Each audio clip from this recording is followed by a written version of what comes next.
qoyskani oo doonayay inay dib u midoobaan kadib sannado fara badan oo ay kala maqnaayeen ayaa markii bintow sii aadaadan iyo labadeeda carruurta ahi ay cagaha soo dhigeen ciidda Ameerika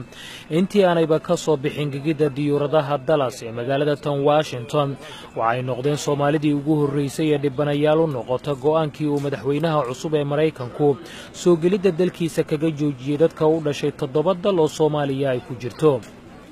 saraakiisha waaxda socdaalka ee garoonka Dallas ee magaalada Washington waxa ay ku wargeliyeen aabbaha qoyskan oo isagu gobolka Minnesota ku noolaa in reerkiisa dib loogu celinayo halkii ay ka yimaadeen oo ah dalka Kenya maadaama qaxootiga iyo muwaadiniinta dalalkaasi 7 loo diiday in ay Mareykanka soo galaan.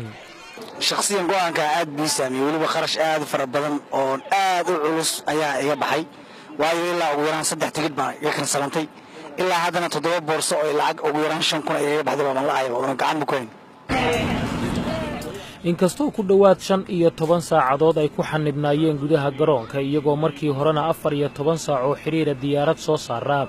ayaa ugu dambeyntii waxaa loo ogolaaday inay dalkan gudaha u soo galaan go'aankaas oo daalkii safarka iyo diiftii soo jeedkaba ka bixiyay. maantana aad baan u faraxsanahay laga bilaabo xalay markii ahayd 2 habeenimo ilaa hadda farxad ayaan ku jiraa marka xataa farxad darteed seexashadii xataa waan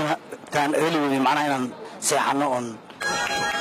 waxaa garoonka gudihiisa ku bannaan baxayay dadweyne fara badan oo waddankan u dhashay kuwaasoo aad u diidanaa amarka madaxweynaha cusub ee Mareykanka ka soo baxay waxaanay wateen boorar ay ku qoran yihiin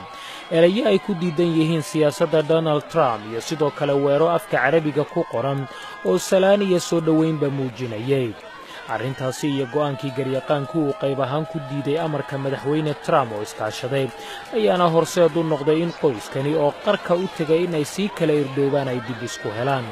maadaama waddan xorriyad ka jirta uu yahay inaan hadduu hal qof wax sameeyo qalada inaan waddanka dhan isku raaci karin marka waxaan filayaa go'aan qof qalada ka soo baxay inaysan dad kala fara badan ay ku raacayn marka waxaan aaminsanahay waddanku inuu yahay waddan ammaan ah oo aan ku sugannahay. carruurta oo da'doodu 7 iyo 8 jir ay kala tahay iyo weliba hooyadood waxa ay si lamid ah aabahood ugu riyaaqsanayeen la kulanka iyo la midowgiisa maadaama iyagoo aanan waxba kala sooci karin ay aragtidiisu ugu dambaysay. farxad baan dareemayaa dadka boqolaalka ah ee ku bannaan baxayay gudaha garoonka Dallas ee magaalada tan Washington oo qofkii soo degaba aad ugu farxayay waxa ay qaylada soo dhaweynta ah ee cirka ku sii shareerayeen marka ay arkaan